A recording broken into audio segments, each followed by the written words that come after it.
The first one of 2023. Hey, hey. Kimmy's back. I'm back. It's the Mad Hatter Show's live podcast. It's happening right now. Yeah, in 2023. This is our year. Yeah, it is. It probably is. That's where we're at. We've already had so much stuff happening. For those of you that are tuning in now, you got notified, or you're streaming this even after it's not live anymore, and you're watching it later because you're following somebody we're interviewing later. Mad Hatter Shows is a national entertainment company. We last year actually went to the Southwest and to the Northwest and to the Southeast and kind of Northeast. Like Pennsylvania counts, right? Like that's.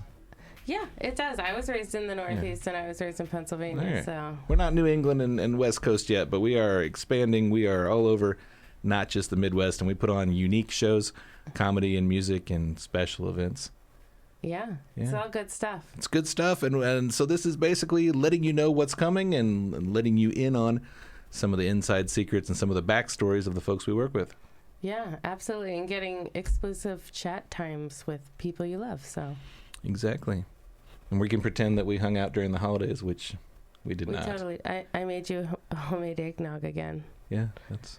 Only I always spike his a little too heavy, so. Yeah, for the best of friends. Actually, what happened was she did not even show up to either of our New Year's Eve shows, but I want to show the New Year's Eve shows pictures here because we started out the year incredibly with Mad Hatter Shows. You could have picked one. Fun. I was in New York City. I apologize. Yeah, that's fine. But Mad Hatter does not take time off for the holidays. We work straight through. If you look there, Steve Heitner, I'd worked with him the 2 nights before that. New Year's Eve show at the Irving Theater. He had Devin Glass with him there, and also Riot. And then on the right side there, it was me and Bobcat Goldthwait. And Dustin Cole's the other comedian that was on that night. We were in Hobart, Indiana, about 3 hours north for that. So we broke in the new year. I've been privy to see Bobcat direct a few times, actually, in L.A. He was doing, I think, maybe St. Vincent and maybe Adam Sandler. I think I watched him direct those two, maybe. Nice. It could be. I don't know all of his acting projects. He's had several. Same thing with directing, but off stage, a very nice guy.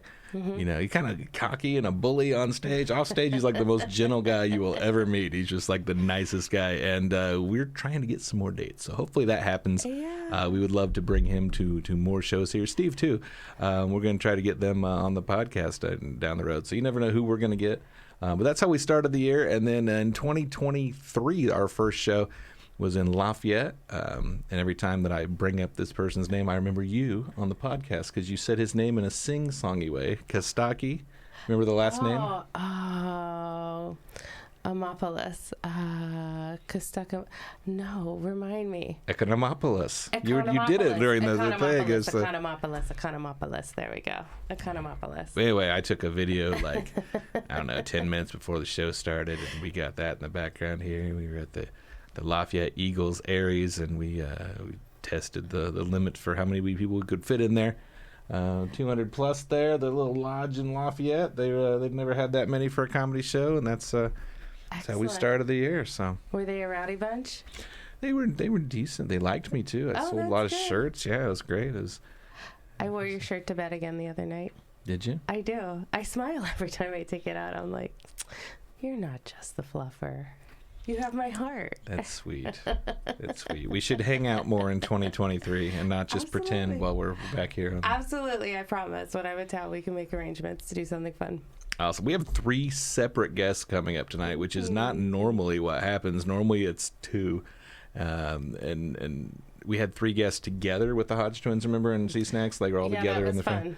And we had DJ versus drums. They were together, and then Leroy Biggs showed up. So for a minute, there was 3 on there, but this is the first time we've had 3 people call in. So hopefully that goes off without a hitch. Hooray. And everything goes well.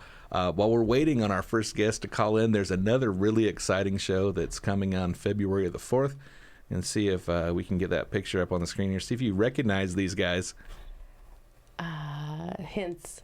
Hints. They were in a movie that came out in the early 2000s that was very popular. Called? The guy, the short one in the picture, we were encouraged to vote for him. Pedro? Pedro, that's him. Can you? 20 years later. No This is way. Napoleon Dynamite. No. That's very cool, right? This. So February 4th in Louisville at the Louisville Municipal Auditorium, I think it's called. We're actually going to show that movie on the big screen again. Oh, fun. These guys are going to come out. I'm going to interview them, and then the crowd's going to get a chance to ask questions as well. And if you want to pay for the meet and greet, you can get a photo in with those three gentlemen as well. So that might be something for you to consider. That's awesome. I was living in Northern California, and I saw that movie twice in theater. Nice. Twice. And then 20 years later, you did not recognize them. No. So this is, I'm going to tell them, my co-host thinks you aged poorly. That's, they can't tell. What is, they're all handsome. In the movie, they're all like ridiculous looking. So Yeah, absolutely. There's people age and they clean up for their promo photos. Yeah, they're studs.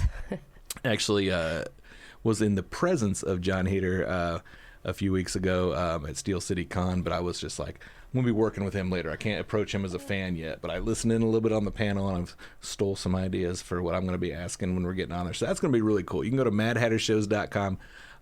If you're anywhere near Louisville, this would be a great thing to check out. Watch the movie, ask questions for your favorite cast members there on the show, and see the movie on the big screen again, because not everybody like Kimmy saw it twice in the theater. Like, I didn't even hear of it while it was in theaters, so it was later for me. Well, I definitely saw it on the cheap Tuesday night, and then somehow I was there again that same weekend. Somebody else brought me. Yeah, just you're bragging about all the dates you got in 2003. Just never stops. Never stops. That's all right. We're going to have fun tonight. We're going to have fun.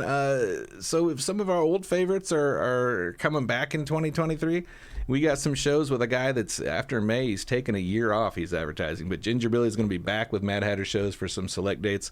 We're going to have him in Henderson, Kentucky. We're going to have him in Fort Smith, Arkansas, Wichita, Kansas. And fingers crossed, it's not officially announced yet, but one other date in the South. That hopefully by the next podcast I can announce that. So Ginger Billy's going to be coming up. I think we have a video for those of you who don't know who Ginger Billy is. You can actually look and go, oh, it's that guy. Because a lot of our people we work with are like, they don't always know the names. Yeah, exactly. Steve Heitner, I worked with him. Like, people were just like, "Are you that guy?" And he's like, "Yeah, that's me. I'm that guy." Yeah, I'm that guy. Are you? And a lot of them know Kenny Banya instead of actually his real name. So not everybody knows Ginger Billy, but a lot of them know that's that guy. That's the guy there. So that guy. Yeah, absolutely. He'll bring Brandon Rainwater with him. We love working with those folks. Yeah. There may or may not be a plastic fist at the next show. That's something every one. This is how you get just thousands and thousands of views. Is you get crazy like that. So that doorbell. This is like I think the people at home can hear the doorbell too. It's almost like we're on PBS, that. Like a Mr. Rogers Neighborhood. It looks like we have our first guest tonight. So let's bring him up live. Can you hear us? Hello. Yeah. Beaz has got his Buc-ee's shirt on. All right, I like you already. Man, I've been to 7 different Buc-ee's. That's a lot for a guy from Alabama. I had never been to one until working with Chris Kattan in Lexington, and I actually drove an extra 45 minutes south just to go to a Buc-ee's that's down there in Kentucky, and I was not disappointed. I got gas at pump 135, and really? and I got some tacos and some water brands I'd never heard of before, and some jerky. It was just it was one-stop shop, just ridiculous in the middle of the night. So. Hey, and it was packed, wasn't it? Well, it was late at night, but there was still way too many people for a truck stop at 2 a.m. Yeah, there was a lot of people there, but they didn't have the actual nobody was in a beaver outfit walking around. So I had to go back during the day. Oh, dude, what a ripoff!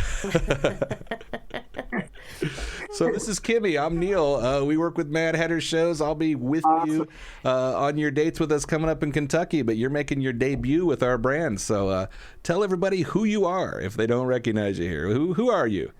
Well, I'm Killer Beaz, the comedian. I have been in the comedy business 41 years. Whoa. And doing stand-up 41 years. I live in Mobile, Alabama because I'm rich And also, I'm in my 7th season on the Discovery Channel hit series Moonshiners.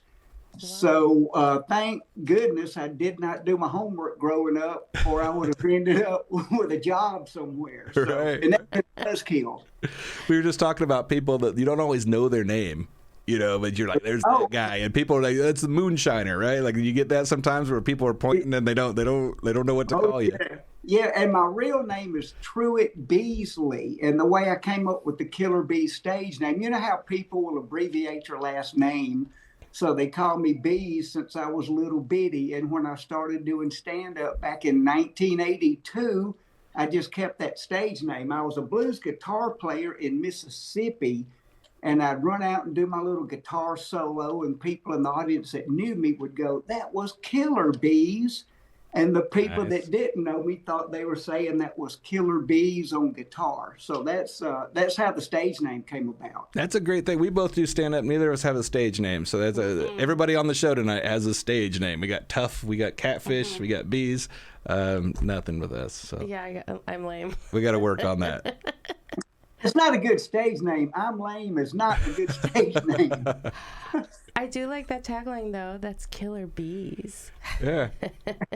That's And that's cool. how it happened. So, but I'm funnier than I am musical. So there's that. Well, and she says that's a great tagline, but that's not your tagline. That's another thing. Sometimes people don't necessarily know your name, but they know your tagline. So you tell everybody what For that years and decades, it has been save up. I grew up in Mississippi, and I'll ask audiences if they've ever been to Mississippi. If not, save up, go for that second honeymoon. I tell them there's a restaurant in Jackson that is so cheap there's no shakers on the tables. The middle of the room has a salt lick. Yeah. And the menus were scratch and sniff. Then I tag it with, so was the waitress. So, just some insight into the genius. Absolutely, yeah. So that was funny because John, the guy that the Mad Hatter, who's kind of like this guy that nobody's ever sees because I'm like the face of Mad Hatter shows, told me, he's like, hey, we're looking into doing some shows with Killer Beaz, and I was like, I'm gonna look him up, and I'm watching for a little bit, and I was like, wait a minute. Like, you remember the days of Napster and Grokster where you could like download clips and you would, you didn't necessarily what you get. It would say like Southern comedian that's funny or whatever. I'm like, this is the Save Up guy. Like, I had heard you years ago and I didn't know you by name. So that's, that's a funny way of, we work with a lot of people that are famous. Like, you're that guy. So that's Exactly. You have is you meet people all the time that tell you they went and saw a comic somewhere and he was great. And you always go, well, who is it? If they can't remember, you go, well, what did he say? right. And so that's a good way that we often brand ourselves. People will remember a catchphrase or whatever. That's great. 41 years. It's fun, man. It's a hoot. So heading up to doing a lot of y'all's gigs, and this is my first time to work with you cats, but everybody's been great following up with emails and with the coordination and planning and stuff. So I'm looking forward to it. Well, we're putting you in Kentucky. I'm sure you're familiar with performing in that state, Oak Grove, and the night before Louisville. So, and I'm sure you Correct. pronounced Louisville correctly, being from the South there. Yeah, oh yeah, man. And I've played Louisville before. It was way back in those timey days, and have been around. 41 years. You cover a lot of territory, so I like that area. And I think I've worked all but 11 states so far, and so it's just a treat to get out and do shows, man. And you know how it is, dude. If you can connect with that audience and make them laugh and smile, that makes your day. Mm-hmm. As opposed to the times when you suck, which people don't get this if they're not in the business. There is always a hell gig waiting on you. Oh yeah, yeah. Always. That's part of paying the dues. Is it can always happen. So. And our goal is for Hellgate and Mad Hatter shows to not be in the same sentence. That's we got. We're going back to places we've already been. The LRS102.com studio in Louisville, which is near downtown, is where we're going to be, and then the American Legion in Fort Campbell. in Kentucky there at Oak Grove. So that's the 2 gigs, January 20th and 21st. Those tickets are at madhattershows.com. Just worked with Steve Heitner there at the end of the year. He was able to name drop a little bit. He's got years and years just like you. He was, when he first started emceeing for Eddie Murphy. Wow. Date yourself with some names. Who are some of the guys you worked with in the early 80s that some of our folks know who they are? Wow. Drew Carey, Sinbad. You know, the first headliner I ever worked with was Sinbad, and our birthday is the same day, November 10th. Of course, me and Foxworthy and Cable Guy and Ingval, we've all been buddies for like 300 or 400 years. So with all those cats, Rodney Carrington, Carrot Top. Carrot Top was my opening act way back in old-timey days down in Tampa. Wow. And you have to hit the stage running when you follow Carrot Top. Exactly. I mean, gee whiz. That's great. Nice. It is now. So what's the difference? My set, when everybody's still getting shaving cream and feathers or whatnot off of them, it wasn't as much fun. But he's a great kid, man. We still stay in touch. Right. Well, tell us about the transition to Moonshiners then. That's a little bit different. Well, man, it was so cool. I was doing a performance in Bristol, Tennessee. It's been 7 years now. And got a hit on my Twitter feed, of all things. And it was from Mark and Digger, which are two of the main characters on the show. Mm-hmm. And they hit me up on my Twitter feed, and they said, Beaz, it's Mark and Digger from Moonshiners. We saw you 20 years ago at Zany's Comedy Club in Nashville. We're big fans. You're in our neck of the woods. Come see us. So for one thing, that in itself is a testament of stay in it. Mm-hmm. So something that I did 20 years past came to fruition by them seeking me out. So I went and hung out with them and hit it off with them. Digger, that character, has that nickname from working in funeral homes. And I used to work in the funeral business in old-timey days as well. And this is one thing, by the way, real quick, when I worked at the funeral home, we owned a 911 ambulance service. That's the way they did it. Wow. Way back in old-timey days before municipalities took over. Right. And we would get so much blowback. People tell us, you're cutting out the middleman, all that sort of stuff. But I was the youngest person in the state of Mississippi to have that gig. I was 17 years old. I was a senior in high school. My partner and I were the young guns. He was 18, I was 17. I was the guy that worked on you in the back. Wow. Now imagine that. You get something happens, you get a leg turned around backwards or whatnot, and I show up. And my partner, we were the little guy, so I became an absolute virtuoso at talking people into getting into the ambulance on their own. You know, I'd be like, what do you weigh? Wow, 380 pounds. That is awesome. Can you crawl over there and get in that ambulance? Yes, I'll hold your beer. It's probably a good thing they weren't calling you Killer back then, though. You got the ambulance and the funeral services. Like, there's too much going on there. That's how are you around blood? Were these people ever like seriously injured? Oh yeah, it was all of the trauma that 911 first responders have to deal with. And it was really cool because I worked every other night and every other weekend.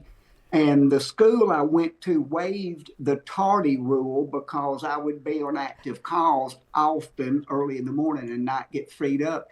And I had an English teacher that was hip enough that would have me come to the front of the room and explain why I was late. Now, to me, at the time, it was just rock and roll, man. I got to go up front and tell all this gnarly stuff. You know, I was a little rock star. All my high schoolers like, woo, woo.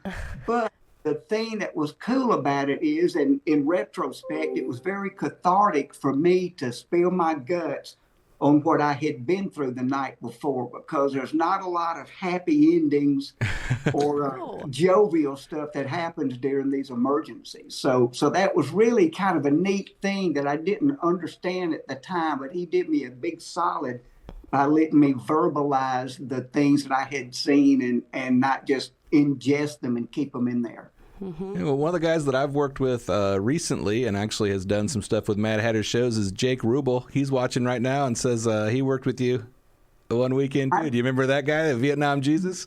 Yes, I do, man. Jake Rubel's great, as a matter of fact. So I've been lucky, man. I've worked with some really cool cats, and they've all taught me a lot. And you know how it is too, man. We teach each other just by example. So it's been a beautiful career, and I want to get another 40 years in. That would be great. Yeah, and if you guys have it, if you can't wait till, you're not near Kentucky, or you can't wait till then, there's a lot of your stuff on YouTube. Your website also has some of your comedy clips. Do you have a particular special or a particular era where you're saying, hey, if you're introducing yourself to my material, start with this? Well, I think the stuff that we have posted right now is all pretty solid stuff. I've been pretty lucky that as are all comics out there, we're pretty good communicators. So, and also try not to put the sucky stuff up. That's a good plan. Just about anything. And I have a clean act. I do the Grand Ole Opry. I've done 13 Grand Ole Opry appearances.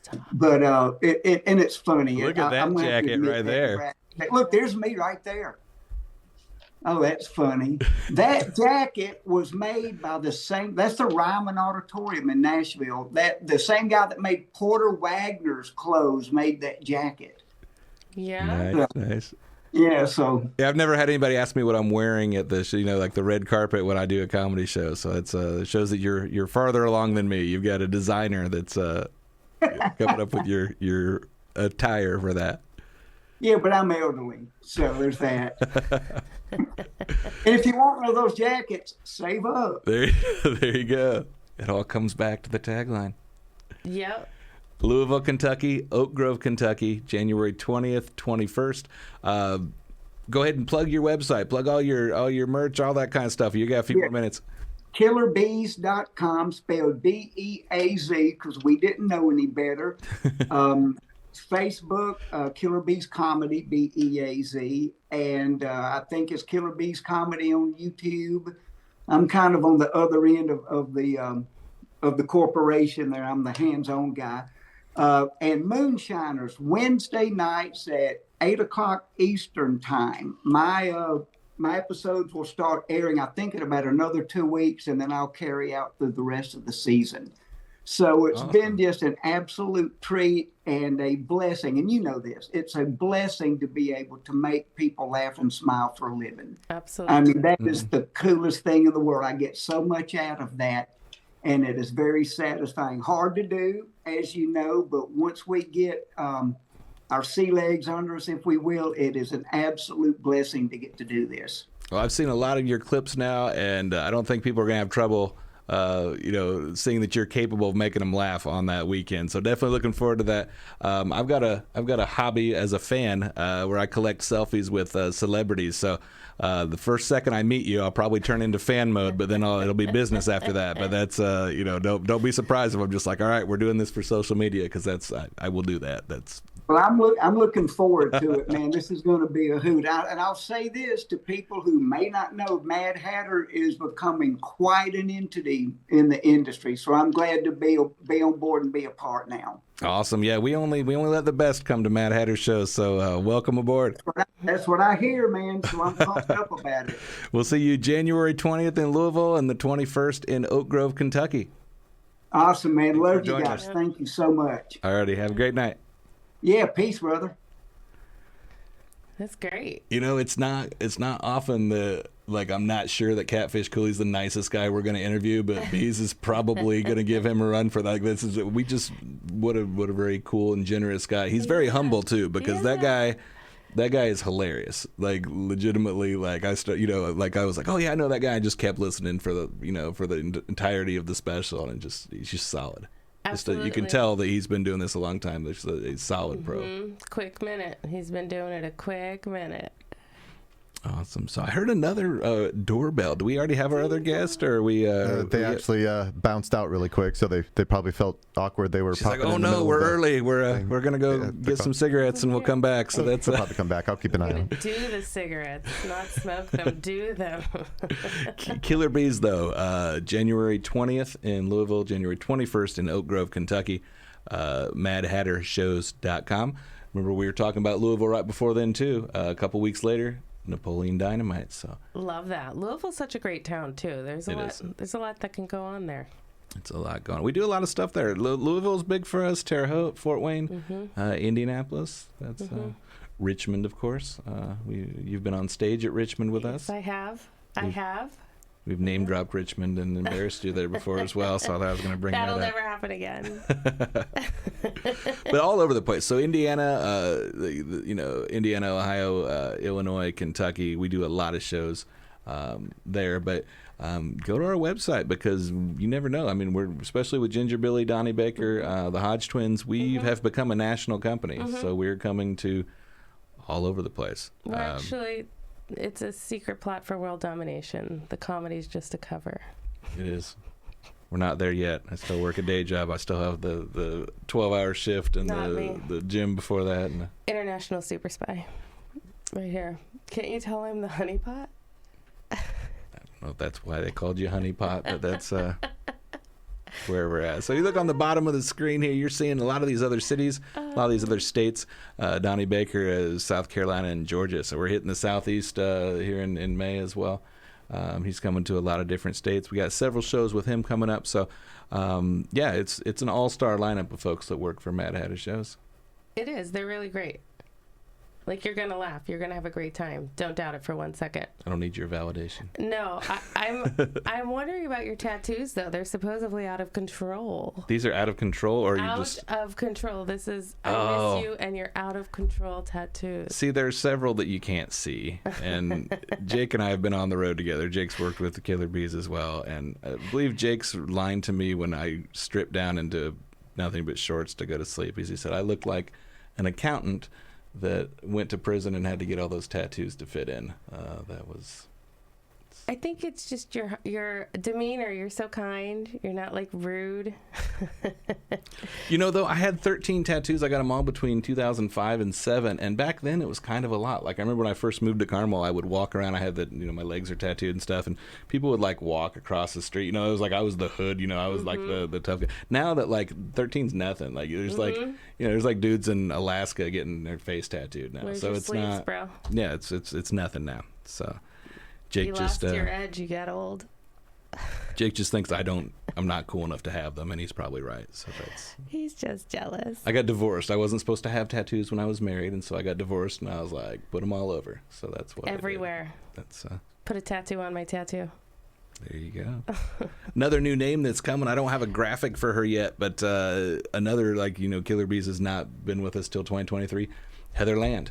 April 28th, going to be in Burlington, Iowa, and that'll be our first date with her. So there's another one that, and we got on the TV with the ticker comes through and all that, all those different things. So if you're keeping an eye on that bottom line while you're watching, you'll see some other names, but definitely with Napoleon Dynamite, with Killer Beaz, with Heather Land, a lot of new faces in addition to the folks that we've worked with in the past. I love that. Everybody loves a fresh face, Sometimes when you see people a whole bunch, you start to learn their routine a little bit. If they're not constantly writing. So you're not as surprised. So it's always nice to get some fresh blood in there, I even write new jokes every now and then. What? Like, not a lot, but yeah. So. That's actually one of my goals for the next year. It's like all freshy fresh. Come up with new stuff. Yeah, people used to call me the quiche guy because that was my first line, so I wanted to cut it out. But then, I would do sets, and people would be like, "You didn't do that joke," and I'm like, "Oh, you already knew it was coming," and they're like, "So we like that joke." So now it's the same thing with the fluffer stuff. Now it's like it's apparently I have a limited appeal, and there's only certain jokes that have hit. So that's where we're at. I hope our second guest doesn't give up on us because she was very early, but we allotted some time for her. So. Well, and actually, I'm not even sure who. Oh, there we go. Right. Oh, ding dong. She's back. There she is. Yay. You were early. You were right on time. and then you bailed, and we're glad you're back here. Can you hear us, Kristen? Yeah, I barely, but yeah, I got you. You got Let me it? get my stuff. I'm trying to be a high-tech redneck, you know what I mean? I got to push these little buttons and stuff, you know? It's always like, that's why I always ask, can you hear us? Because it's not, we don't take that for granted that you can, or that you're the right angle or whatever, so. No, like I was just like, the house is a mess, workshop, perfect. Well, we're doing new introductions. We were talking about some new faces in 2023. We got a bunch of shows with you. You haven't worked with us yet. We're happy to have you on board. We were just talking to Killer Beaz, and we said only the best get to come work for Mad Hatter. So welcome aboard. Well, I appreciate it. I'm glad to be aboard, and I'm looking forward to it, to be honest. Great. Be some, see some, well, I mean, I've been to those states, but, you know, I ain't, like, performed in them. Right. Legally. Well, I'm Neil. This is Kimmy. We're your co-host tonight. I'll be working some shows with you, so you have to get used to this face a little bit. But yeah, is this considered the North for you, or is this your northern tour coming to Ohio and Indiana? I mean, that's Yeah. Like, so I'm still in my mind. I'm still trying to get the concept coming up there. Anything above Missouri, I'm like, even halfway through Missouri, I'm like, Question. Basically, if I can't order through the drive-through, I ain't doing it. right. I think you'll be pleasantly surprised. We have lots of drive-throughs in Indiana. Well, I mean, I've been up north. I mean, I went to a ski resort, like a water skiing resort, and I've been to Ohio, and I mean, I've been there. Ohio, I got a ticket for spitting on the sidewalk, $150. It's ridiculous. That was stupid. In Akron, Ohio. I mean, like it, because it was so clean. Right. And then, I don't know. And then Minnesota, like 2 years ago, was like, I took my grandpa to Mayo. We got stuck up there because of like a windstorm or a snowstorm. Mm-hmm. My dually, I ain't familiar with this. My dually did what they call gel up. You know, it doesn't snow where you're from, right? Huh? It doesn't snow where you're from, right? Like, you're not used to that. I mean, it does, but we get like a quarter inch and we're shutting shit down. We're like, nope, Like, because we have a lot of gravel roads here, so like bus routes can't go, then, you know, we're not going. Mm-hmm. So, like, I went up there, and he's like, that fella, how did he say it? Because I left it and left the keys in it, brand new LTZ dually. And I left it and I had to put my grandpa, I brought him to Mayo because he's sick. I put him in an Uber to get him back to the hotel so he's not colder faster. He has no idea what's going on. I'm like, you just get in. He's going to drive you to the hotel, Papa. You going to get out. I'm going to tell Grandma you're there. Mm-hmm. Well, I get in the Uber myself after I get a hold of the tow truck man. And I said, you better come with the road back. He said, I said, that 3/4 ton long wheelbase got some rims on it. He said, where are the keys? I said, in the front seat. It ain't like somebody finna drive it off. Exactly. But it did what they call, she just drilled right up on you, Miss Scott. It just drilled right up. Take that 911 heat there and put it in there. And I was like, what? So it runs? Or like, I had no idea like what I even paid for. Right. So is this the grandpa that you've got the song about? No, that was actually Different grandpa. My grandparents raised me. Like grandma and grandpa they're kind of like my mom and dad. Because like Outlaw and Crazy Beth, I mean, like what did they think was gonna happen? You know what I mean? Like, so it's about my great grandpa. Okay, right. And that's who's in the song then. Yeah. So his wife unfortunately recently passed away, and I have a song. It's not called Grandma. I've grown a little bit as a songwriter since then, but it basically talks about like going home and having roots and wings. And sometimes you use too much of your wings, and it costs you your roots a little bit, like moments after, with your roots. Mm-hmm. You gotta like find that medium, which I don't have. I'm either here at the house like some hermit, like you would think I live out in the middle of nowhere, but I have like 10 acres in the middle of town. So I'm either at my house and I'm not going outside, I'm not doing nothing, or I'm like, okay, cool, I'm gonna go to Alaska and I'm not gonna have phone service, so I'll just hit y'all up when I can. And they're like, hey, you getting there? I'm like, oh, this dude I met, he's super awesome. He's got a plane, so we're gonna fly. We work with several comedians that have characters on stage. They have a different name or they have a nickname, and they're not exactly like they are on the stage. You are very authentic, are you not? I mean, you're. Yeah, I'm a professional idiot. So the thing is I'm smart enough to let people think I'm stupid. So That's I genius. have a very southern draw. It's very, we wouldn't call it most people would call it I'd say you have an accent. It's like more of a dialect technically, because it's part of a regional A twang. association. So the thing is I just let people think I'm stupid. But I ran away 2 weeks before I was supposed to leave for medical school. So I have a double major, chemistry, biology, a minor in physics. Like, I know how everything works. But I love riding horses, drinking whiskey, and I was like, man, I don't want to be a doctor. Of course, there's no going back now. Right. Can you imagine? You're doing I well pop up for in yourself. There are a million people plus. like, hey, I'm Dr. Scott. What's going on? Exactly. They're like, We don't need it. you dropped us in a cup for starters, and then you talked about it on the internet. There are over a million people that wait to tune in to see when you post videos. Like, how does that even happen? Like, do you remember how like it started to rise? I mean, that's amazing. Exactly. Is this a go with what you want to go with kind of thing? Yeah, yeah. Yes. Am I allowed to drink anything? You can drink whatever. Okay, I just asked my question. So I've had a little bit of a cold, No problem. John just said, please leave your shirt on because you're known to not leave it on, and we're on Facebook Live. We don't want to get shut down, but that's otherwise you're good. Say whatever you want, drink whatever you want.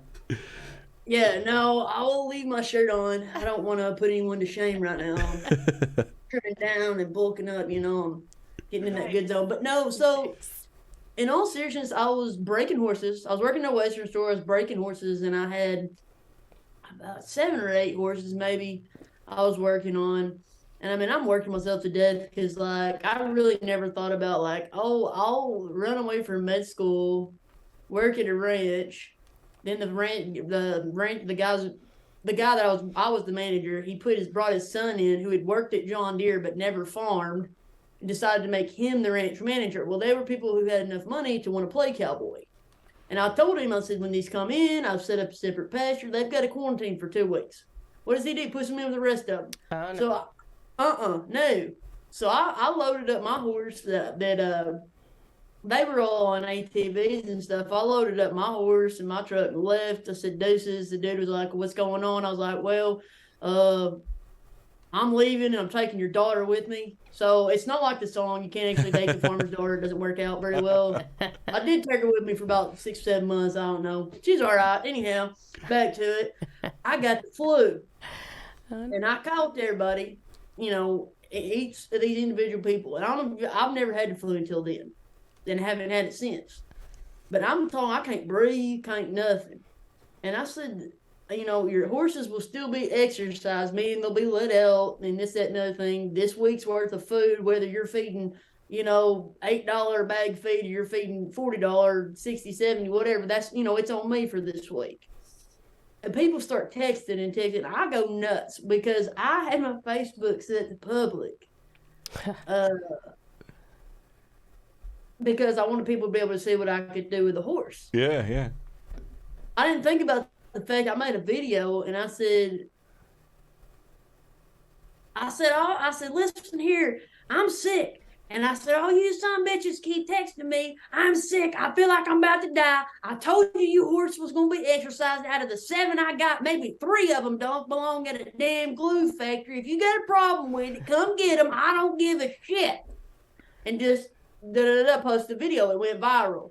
So as a joke, I was like, I should make a Kristen Tuff Scott fan page. Right. Well, it hit like 3,000 people, boom. And I was like, okay, well, my life's pretty chaotic, interesting. Let's see what'll happen. I don't know. I mean, I've had a lot of stuff. I mean, like, we've been through a lot together on my page. Like, yeah, it's like it's almost like the Truman Show, like with you. You know, they've been through a cancer diagnosis. They've been through a property dispute, property line. I've been watching that lately. Like it's you share everything with everybody. Oh yeah, the thing was, I didn't mean for it to be like that. It was just like people found, like, I guess I take for granted that, like, I live in a place, like, in a town where I can, like, have chickens and, like, but not legally in town, and just have them anyway and be like, okay. And someone call and complain, and I'd be like, I don't know who's complaining. And I'm like, it's not my neighbors, because I'm not gonna name them, but I'd be like, so-and-so, so-and-so, so-and-so, so-and-so, so-and-so buys eggs from me, and I give them to Miss So-and-so, who's become like my granny, Nice. I said, so they ain't complaining. This is just some thing. I said, and hypothetically, what are you going to come do? Like, arrest my chickens? You finna find me?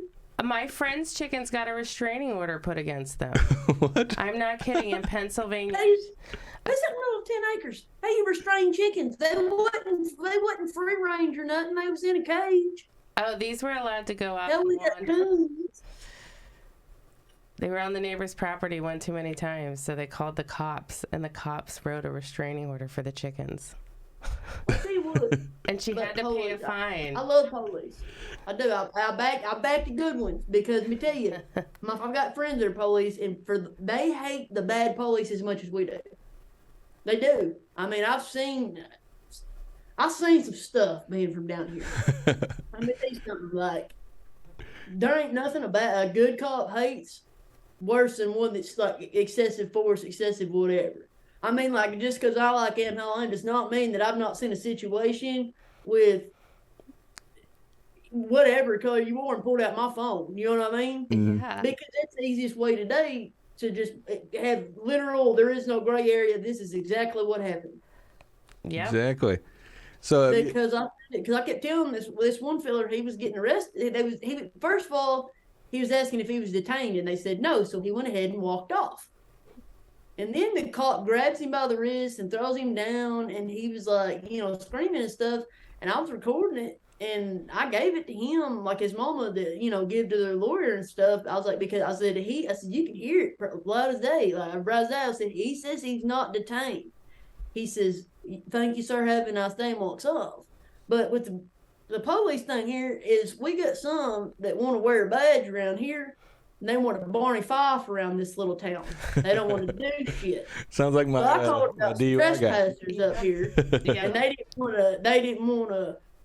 They were like, it's a civil matter. I was like, no. The state of Arkansas, someone can survey my property if deemed necessary, but they got to show me paperwork. I said, but that didn't say nothing about going through my barn, which, I mean, it doesn't sound like a big thing, but it's 6,000 square foot. Yeah. The barn is. They went through my barn, both the doors open, were like way out in the back part of my 10 acres, and was like going through the fence. So I just came out with, like my AR, and was like, hey, I'm gonna need all y'all to get up off my shit. And they said, the police said, this is a road. This is a city public access road. I said, not once you went past that house right there. No, sir, I own all of it, and I'm gonna need y'all to get the fuck out of here. Yeah, was this on Facebook Live too? Was this? I told them chief police, get the shit out of my driveway. Yeah. Yeah, I live in a small town. There's too many people on either side that's rolling over. I live in a small town too, and when I was 19 years old, before I lived there, my mother and I were held at gunpoint from the police because I was trying to learn how to drive a stick shift, and I got nervous, and I said, Mama, take the wheel. Like, I'm too nervous. I can't do it. Next thing you know, they've called for backup. We have 5 cop cars, all with their firearms on us, and my mom's looking for her license and registration. I'm like, Mama, put your arms in the air. And she's like, I'm looking for my registration. I'm like, Mama, put your arms in the air. And she's like, I'm looking for my registration. I said, Mama, they got a gun at your face. Stick your arms in the air. And she, And then they asked if, like, we wanted a police escort out of town because our license plates were out of state. And then Oh, yeah. turns out my mom dated like the chief of police or sheriff or whoever it was in high school. So she was like, well, you tell him Beth so-and-so says hello. Hey, my mom's name's Beth, but my mom dated terrible people. Like, oh my God. Like, MadhatterShows.com. you married a dentist, Beth. Like, you married a dentist and you messed it up, man. Our website, MadhatterShows.com. We've got a lot of shows coming up with you. Terre Haute, Indiana, and Indianapolis just added. Louisville, Kentucky, Cincinnati, Richmond, Indiana, Fort Wayne. Yes. All kinds of places. And I was just talking to the woman at the Redmore in Cincinnati. She said as soon as they announced your show, people started calling and going, hey, is this real? Is she coming here? When can we get tickets? That kind of thing. Because I said I'd never go to a blue state, not because of the thing, but because I can't have my Second Amendment with me. Right. Is that a thing? I don't even know how Ohio works. Can you have him up there? So it just goes right there in a little sheet. You just. You know, we'll say that's part of the stage act. That's fine. That's we'll get. No, I mean, I just carry it with me. You know what I mean? Here's the deal. A lot of people been asking, Tough Law, the belt and the suspenders. I'm like, I don't know if you can say this, but I'm like, it's 2023. They're raping everybody out here. You know what I'm saying? Like, I might get somebody that got good eyesight that may come after my ass. You can get a pair of suspenders and belt off me, but by God, you can have it. Because I'm telling you, I fight like a grown man, so. And you got a switch with you, so watch out. No, I'm just telling you. I joke around with people about stuff I shouldn't, and I know I got to keep my shirt on and all that. Everybody got rules. I get it.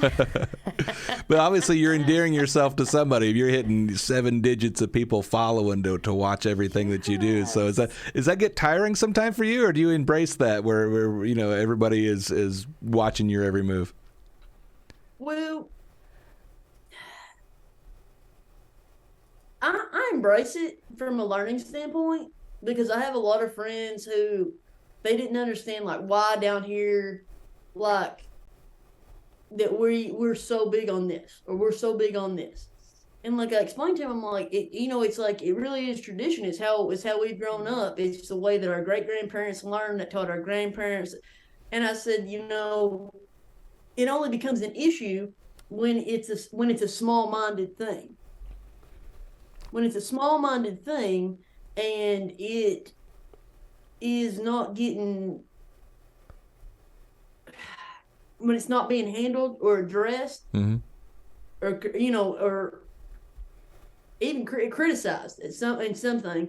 If it's a small-minded idea, then no, we don't need to keep doing that. But there's a lot of things we do that it's harmless, but people are like, y'all are crazy. Like, why y'all? Because that's what we do. I don't know.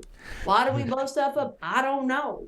Because we do. Because it just seems like when the good weather comes out, the Lord has given us a good day to do beautiful things with. And you know what we've decided to do? We got to, we've got all this stuff set around all winter. We're going to burn it all in the middle of it. You know what? Uncle so-and-so got a few, beers deep. And then now all of a sudden we're having a shooting contest and we're blowing stuff up. It is funny for people that aren't used to that. I remember the movie Boys Don't Cry came out when I was like right out of high school or whatever. And there's a scene where at the very beginning they're like almost like they're skiing on the back of a truck, in the mud. And I'm like, do people really do that? And then all of a sudden you're seeing it in country rap videos and stuff, like later it's just like, apparently that is a thing. That is what they do. That's the thing. And so you were talking about snow earlier. Your daddy, or somebody's daddy, we all, everybody does demolition derby down here. I don't know why we do that either, but whatever. I digress. They'll take a car hood and they'll weld seats onto it in a roll cage and 5-point harnesses, and then in the snow, whoever's got the biggest, baddest truck, they'll pull that car hood with you in a helmet. I'm talking, this is like ultimate redneck play. I'm going to say that your rednecks are fancier than my rednecks because I was just put a helmet on my head and told to hold on like, just we were going down actual roads though. We couldn't we're in the field. We're like in somebody's yard in their field, but there's like no chair or roll. We was going through town, darling. Like we could have hit the house, stop sign, post op. We got them old school center mailboxes in the road, where you just stop, put your mail in, and stop sign. No, we could have hit a car could hit us. They was going fast, so we flip over. Now, if we's in the best thing, if you're in a field, is to find the tallest hill, and you get one of them long cow feeders on the rails, and everybody piles in. And when you pile in, you got to put your legs around the next person. So you're relying on them people behind you to get out if stuff goes south. We call it a hillbilly bobsled. You might be 15 deep in that sucker. If somebody behind back there stalls, you ain't getting out. You're gonna hit a tree or a car or tractor or whatever. We hit a cow once. Poor cow. So if somebody's thinking about getting tickets to your show, what are they going to see? Are they hearing stories like this? Do you have punchlines? Are you doing music? Like how do you describe your show to somebody that wants to know what it goes like? All right, so my show goes like I go out explain exactly how I got how I am, like me as a person in general. Right. Then we go with things that are bullshit, and that's where I left off just on a list, random, just get it off my chest. Then, thirdly, we need to speak about the fact I'm an equal opportunity asshole. I make fun of myself for an hour and 15 minutes. Like, nobody is, you know what I mean? Like, if I ain't talked about you yet, I'm fin to. And don't get all uptight about it. It's just how it is. I'll tell you stories. Usually I play a few songs at the end. I give what I give. But yeah, I mean, I've got jokes that's got punchlines, but they're actual true stories. But a lot of that's just, I don't have a filter. You know what I mean? Yeah. So you're almost a humorist, like an old cigarette. storyteller. You know what I mean? Like either you can take it or you can't. And, nice. So have you done music since you got famous, or have you always been dabbling in music? Have always been dabbled in music. Yeah, or is this something that's new since you had fans? Actually sang first. Okay. And I mean, I've always been like that funny kid in class. If you got ADHD and you're loud, you're going to be the funny kid in class, whether you mean to or not. Mama didn't want to put me on medicine to take away all that energy the good Lord gave me. So, yeah, so it started with that, and then I decided I wanted to learn how to play guitar. I did. And then I started singing, but I had stage fright, something awful. Okay. So it turned into like funny, and then I felt comfortable enough to play through the internet. And then when I went through, I did my first show was we had 2 back-to-back sold out at Zany's, which was awesome. Mm-hmm. I sang, and I wasn't even nervous. And I mean, I would get nervous to sing for like people that weren't even listening. You know what I mean? In that kind of scene where like you're just there to whatever, and nobody's really listening to you except for like your mom or your grandma. And they're like, "Oh, this baby up there, look at." Yeah, we're seeing in the background one of the, you go live a lot and you debut new songs and all that. And actually, for somebody that's a funny person, you've got a real pretty voice. Like she was listening to music on the way up. Like I was listening to your music. So I mean, it's which do you enjoy more? Well, let me start with you sing and talk. Oh, Catfish is booming in. That's my boy. Anyways, so I enjoy both. Anything that brings happiness. I'm all about mental health awareness because I come from a small town where we don't believe like depression's real, anxiety, all that stuff, and I deal with both. So I make it apparent that we, as people, these are real things. You know what I mean? So anything that makes people happy. So if I feel like singing, I sing, and if I feel like joking around, I just make people laugh. Either way, it's a good time. But let me tell you, you sing and talk with 2 different parts of your brain. That's why. It's like that. So you can pull them off, both of them. Well, that's awesome. Yeah. There's like 8 shows that we've got with you coming up. MadHatterShows.com is where to do that. You're Kristen Tuff Scott, Tuff on Facebook. Where else do you want to plug for people to come check you out and click on videos and get you some checks? Shoot, you can dang near find me on anything. YouTube, Instagram, TikTok. I don't know, all of it. It's just Kristen Tuff Scott. You're everywhere. Awesome. Well, we're definitely looking forward to having you join the Mad Hatter group. And you're in company with guys like Killer Beaz and Donnie Baker, who you're doing some shows with, and Catfish Cooley. So to open for Donnie Baker. That's gonna be great. That's gonna be awesome. And honestly, he's doing some characters that night, and so when he's switching off to different characters, you're gonna be on the stage. So I mean, it's almost a co-headlining gig. You can call yourself opening for him, but it's like I had no idea Donnie did like that. He did all these other characters because I forget that everybody's not like me and just an idiot. You know, it's like let me just talk. Some people have to try hard to be an idiot. That's. I'll have to dig deep for their inner idiot. But no, you seem like you're going to be a lot of fun. I look forward to meeting you and working with you. And thanks for checking in with us tonight. Yeah, Oh, yeah. Hey, it's nice to meet y'all. Thanks for checking in with me. And also, you tell Catfish I love him and all that, okay? Absolutely, we will. Don't touch that now. Hit me up. And it was nice meeting y'all, and I maybe look forward to talking to y'all again sometime. I don't know how this works. That would be great. We've had some repeat people before. I think you're on the list of folks we'd like to have back. So definitely. First show is the middle of February. So MadHatterShows.com, February 17th, 18th, Louisville, and Cincinnati that weekend. So we're definitely looking forward to it. Time to get a bunch of new fans. How about it? There's still room on that bus. People, that's one thing. I don't have fans. I just have friends I ain't met yet. There you go. Awesome. Well, glad we're new friends. Thanks for stopping in. See ya. It's been a fun night. Absolutely. Oh, yeah. We've got it's three separate folks coming. It's what are y'all doing? It's like southern comedy night now. Yeah. We went from Killer Beaz to Kristen Tuff Scott to you, and Kristen loves you. She wanted to make sure we told you that. That we sent you. I absolutely love Kristen. And Kristen, hello, girl. Good to see you, baby. How you been? Yeah, unfortunately, I think we're not set up to like have everybody together at one time. So like she's gonna have to like chime back in later and say, "Hey, I'm doing fine," and then you chime back in. We can't do it that way, but we'll. Yeah. So yeah, she was. How y'all doing, brother? Good to be back on here, my friend. Better than you lately. You posted online you were sick. We're glad you're back and smiling. I'm feeling good. That was my third round of COVID so far, and I'm so proud to say that it came and went, by God. Yeah, it's like when people say, "Hey, COVID's not real." I'm like, I know a guy that gets it like all the time, so it's totally real. Like it's. Yeah, I get it all the time. You're invincible at this point. We'll take a little of your blood and inject it. I was like, my spell and taste kind of went. The second time, I had fever. This last time, I'm just proud I made it through it, by God. Was the first time when you got it out in Oklahoma when you were with us? Was that the first time or was that the second? Yes, I did. Yeah, that was the second time. That one was bad, too. Yeah, that's we. That was with y'all.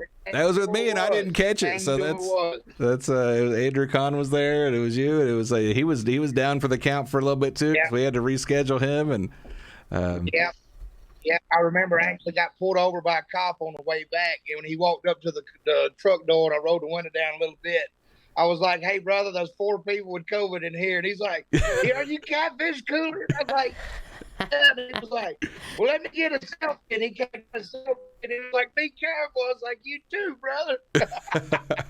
You know what? You could write that Catfish Cooley worth COVID. Yes. Worth COVID. Oh, man.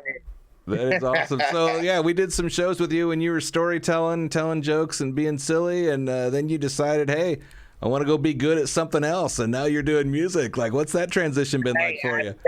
I did. It was a scary jump. You know, a lot of people don't realize it. But, you know, back 6-7 years ago, whenever I quit my job, I didn't have any idea what I was going to be doing. I had somewhat of a social media presence, probably around 1 million followers collectively altogether on everything.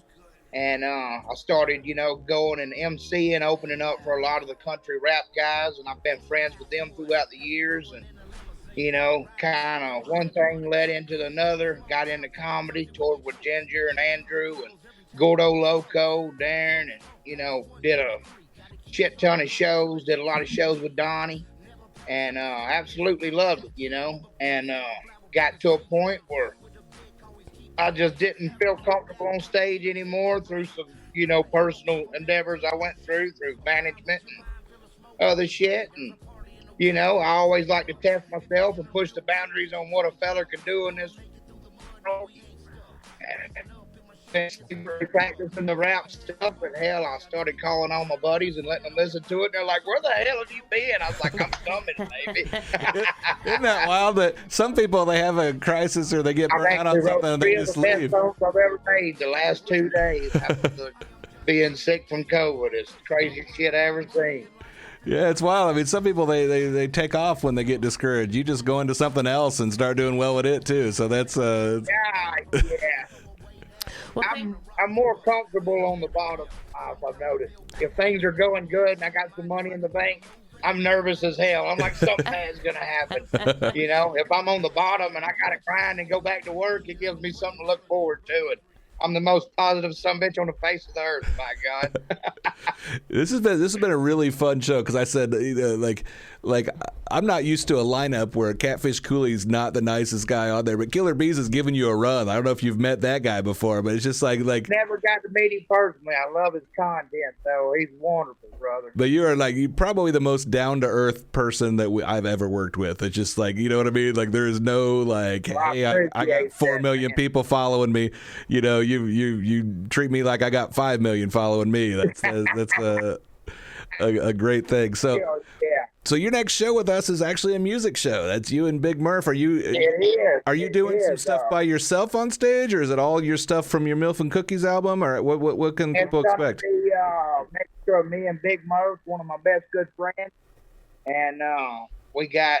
I think we do 6 or 7 songs from the album. He does 5 or 6 songs, and I do 5 or 6 of my songs. It works out to a really damn exciting show, to say the very least. That's awesome. Y'all get to watch Fat Boy get up there and sweat for a solid hour and 10 minutes. I can tell you that. Who did that? That's the biggest thing I love about the music.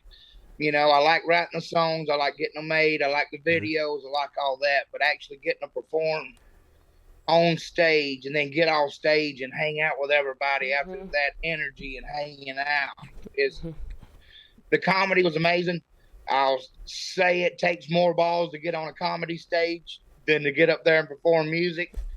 It's different, but something about the music, it makes you feel just connected with everybody. And the shows have been an absolute blast so far, and it's something I'm looking forward to for many years to come. We just saw that clip of Ginger Billy popping back out, and he does a rap song every now and then too. So it's something that you guys can down with it. People be sleeping on Ginger with it, but Ginger he got more damn music video views than anybody in the fucking rap game. Well, when are you guys gonna record together? Hey, we need to work on it. He's mentioned something about it. I've mentioned something about it. I'm sure that the stars will line up one day, and me and Ginger Billy will drop a banger for y'all for sure. Well, that Backwoods beat sounds like something that would have been on a West Coast album in like the mid '90s or something. So how did you get hooked up with that? Whereas it's not really country themed or inspired. I don't know. I feel like I've been doing this stuff for 20 years, but I've only been involved with it seriously for about a year and a half. Wow. And I don't think people understand the commitment and the time I've dedicated to this. I don't have friends no more. I don't have a life anymore. I have 100%. I built this studio, and in a year and a half's time, I probably made 100+ songs. Wow. I got probably 15 of them I'm proud of, and I can't wait for everybody to hear this shit. I got a lot more than that. I actually got enough. I was looking. I don't know if I want to drop singles all throughout the year. I got enough shit. I could drop 2 or 3 albums right now. I got to figure out exactly how I want to do it, So, Catfish, thank goodness for losing your job, huh? Hey, I'm telling you, I actually didn't lose my job. I quit. All right, so here's my question. It took that motivation to get you now to be doing music. For people who are out there just kind of kicking around a dream in their head, don't know what to do, what's your best advice? Nobody's ready for anything. Nobody's ready for their first relationship. Nobody's ready for a house commitment. Nobody's ready for a baby. You want to get ready for something? Go get you some child support, get some bills you can't really afford, and a job that you got to damn be there early every day to keep them getting fired from, and you'll grow in this life, I'm telling you. There you go. Put yourself under pressure. Don't get comfortable. Getting comfortable in life is one of the worst things anybody can do. That is the quickest thing that leads anybody in this world to depression. I have figured it out. Yeah. And it's crazy. Me and John was talking the other day about, I've had my moments with, mental health, being in the entertainment industry, being, a comedian. We put ourselves in bubbles. After you do this shit for 4, 5, 6 years, you think you're not new anymore. You hold yourself to a higher standard that nobody else gives a shit or judges you on. but we do it to ourselves, and then we get depressed and we hate ourselves and we think we're losers. And everybody's like, yo, go talk to somebody and get some help. But everybody that's out there that's like me, that's an entertainer, we don't want to go get help because we're scared if we get fixed, we won't have that spark to us no more. Yeah, you're not going to be who everybody loves. I've been an entertainer, y'all. I mean, we thank y'all. We love y'all. We wouldn't be here without y'all. But we go through some shit that y'all never know about, by God. Well, what's nice is it makes it all worth it. We appreciate everyone. Yeah, I mean, you're thinking maybe you don't have anybody you can talk to, but you got 3.9 million people you can talk to. You just have to go live, and then you're going to get a check later. Like, that's a nice thing to have. I'm you telling got all that support. Whenever you sit here and you don't talk to nobody, you're like, man, nobody likes me. And then I leave the house and go to the store, and everybody's like, oh, Catfish. I'm like, maybe I'm not a loser. Shit, I don't know. Well, definitely anybody that's enjoying this interview, we had you on last year. You should hunt that out anywhere that good podcasts are played, even on the Facebook page. We had probably a 20-minute or 30-minute interview with you previous. We covered a whole lot of stuff. So I mainly just wanted to talk today about rap. So, what can you tell us about what's coming up for you? I mean, obviously the tour, February 10th and 11th, we're going to have you in Indianapolis and Fort Wayne. Back-to-back nights, you perform with Big Murph. Are you touring all year? You do more albums? Like you mentioned dropping singles. Like what's next for you? We're getting shows set up now. I've got several. We got the new Hicks on the block. It's going to be me, Big Murph, boy FJ Outlaw, Jamie Ray, Rich Regal. A lot of people don't know it yet, and FJ Outlaw just made a single called Cornbread that we've done. It's getting mixed and mastered right now. The video's filmed, edited. Thank you, Bredwin from Trailer Made. He's a absolute beast. The entire Trailer Made crew in Florida, Target, Dolph, Dirty, Simple Man, Joe Stick, Cindy Stick, like everybody. They're awesome down there. Got another video that I just recently recorded that I wrote a song for my wife called Hurricane. It's about to come out. Both of them will be singles. And then after that, I got to sit back and look at all this music I got. I'm thinking about releasing my first actual solo album. So We'll see. And then go from there, brother. But I'm looking to for sure release one, maybe two albums this year and a pile of singles. Yeah, it sounded like 2023 is going to be a great year for you. It is. It feels good, too, because for the last solid year, it looked like I've been doing nothing on social media, and I've been working my ass off and spent every dollar I've ever saved up, put into this actual dream, and I'm about to find out if it's going to pay off or not, I got a shit ton of songs piled up. I got a lot of music videos that's ready and getting ready to drop, and we're going to see how it does, by God. And either way, I love it, and I'm going to keep doing it. It's something I'm passionate about, and it's like the passion I found when I first got into comedy. It was a challenge, and nobody's good at nothing right off the bat, and daily progression, and see how far you can go with it, Yeah. Yeah, well, if history is any indication, don't bet against Catfish Cooley, because he's probably going to become good at whatever he does. Daddy told me when I was a real little fella, if you're going to be dumb, you got to be tough. I got very tough. Well, awesome, Catfish. You're on all the social media stuff, just like I was asking Kristen. Basically anywhere you go, somebody can find some videos of yours, right? Is there anything you want to plug or any direction you want to send people besides just to our website to buy tickets? You can find me anywhere, Spotify, Amazon Music, YouTube, Instagram, Facebook, TikTok. Don't even actually know what my TikTok name is. I got to get on there more. But, there's going to be another show called Days of Fire. It's going to be in Ashland City, Tennessee in September 29th and 30th. So the 2-day event. It's going to have music. It's going to have a monster truck show. They'll have like a big haunted house thing. Going to be camping, live music, and food, vendors. It's going to be cool, I think the first night I'll be performing with Murph, and the second I'll be hosting and emceeing the monster truck event. So that's going to be a cool damn show. That will be great. So February 10th and 11th with Mad Hatter shows, and maybe something else down the road. We're not done with you yet. Like you said you were retiring from comedy, and we're like, fuck it, we're still going to keep booking this guy. Let's, you know what I mean? Let's keep working with him. So we love you guys. I appreciate y'all very much, brother. Yeah. I truly do, and I look forward to getting to hang out with you again. Absolutely, and hopefully you don't go home sick this time. So that's that's. No, I'm gonna stay loaded up on vitamin C and zinc. Go kiss my ass. We're about to have fun. Nice. Awesome. February 10th, Irving Theater. February 11th, Pierre's in Fort Wayne. We'll see you there, Catfish. Yeah. Hey, we'll see you there, brother. Nice meeting you again, ma'am. Y'all have a good night. I love y'all. Y'all stay classy, baby. Yeah, February 10th, bring your sweetie. Early Valentine's. Who doesn't love to laugh with the people they love? There you go. Yeah, and actually, his wife is incredibly sweet as well. I got a chance to meet her. We're probably gonna have her on a podcast at some point too, because she's become famous in her own right, being his wife and doing her modeling stuff. So, they are like the coolest, funnest couple that you will ever meet. So, February 10th, Indianapolis. Are you gonna be there?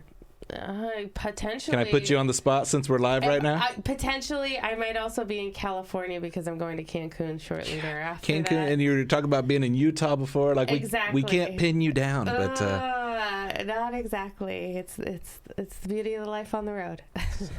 for those of you that are not living the exotic life of Kimberly Walsh, we encourage you to go to madhattershows.com and find some shows near you to come out to. John's popping up. He's been leaving messages up on the screen. Apparently, we're able to announce the Bobcat Goldthwait show's coming in April. Nice. So it looks like you're going to be able to buy tickets for Fort Wayne and Indianapolis through our website. I think he's going to be in the area. So announced soon is what it says, but we just did it now. So that's let's hope that so it's announced. Let's hope that this deal goes through, because otherwise we're gonna look like assholes. But that's when, as a comedian, when do you not? Though? I feel like that's your job as professional a-hole, just like. Well, let's do a real quick rundown then of what we've covered. We ran a little bit later than normal, but we want to get all three guests in here. Yeah. So coming up in 2 weeks, or less than 2 weeks, Killer Beaz in Kentucky, Louisville, and Oak Grove, Kentucky. We don't have the openers announced yet, so we just come out for Killer Beaz here for, what's his name was Truett Beasley? Yes. Like yes, it is Truett. Yeah, I wonder, you probably have to be like one of his best friends to call him that. Like that's maybe, or just known him before he became Killer. I guess that's the thing. But Killer Beaz, January 20th and 21st, and then 2 weeks later, we're staying in the state of Kentucky for Napoleon Dynamite Live. That's gonna be amazing. Yeah, I'd ask you to come here on that too, but you're probably going to be in Europe or something. So that's come out and see Rico and Napoleon and Pedro. Get your picture with them. Ask them some questions. Hear me ask them some questions. I'm gonna try to dress as stylish as those guys and blend in a little bit. They're all looking studly. Any one of those guys could ask me on a date, and I wouldn't be like, no. I'd be like, okay, what are we gonna do? So. Looking good, guys. Are you normally extremely picky? Is that? I feel like I used to be very hung up, but now I'm way more relaxed. Way more relaxed. All right, guys. If you're interested in Kimberly, you can message the Mad Hatter podcast page, and we will forward things on to her. Yeah, just send over your 2022 tax return, and there's always a catch there. So that's what's coming up in February, and then the mid-month we've got Donnie Baker, the 17th and 18th in Pennsylvania.